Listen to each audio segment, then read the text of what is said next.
பில்வ மரத்தின் கீழ் மறைந்திருந்த பூமி தேவி தாயார். படையெடுப்பு காலத்துல ஸ்ரீரங்கம் பல இடைஞ்சல்களை சந்தித்தது. மூலமூர்த்திகள் சேதப்பட்டுச்சு.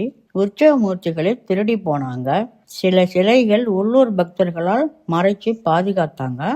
அது மாதிரி மூலவர் கற்சிலையை வடகிழக்கு பகுதியில் உள்ள வில்வ மரத்தடியில் மண்ணுக்குள்ள மறைச்சு வச்சிருந்தாங்க. நிலைமை சரியான பிறகு எந்த இடம்னு சரியா தெரியாம அதற்கு பதிலா புதிய கற்சிலையை வச்சு வழிபட ஆரம்பிச்சுட்டாங்க. சில நாள் கழித்து ஒருவரோட கனவுல தாயார் தான் மறைஞ்சு இருக்கிற இடத்தை நினைவூட்டி வெளியிட்டாங்க.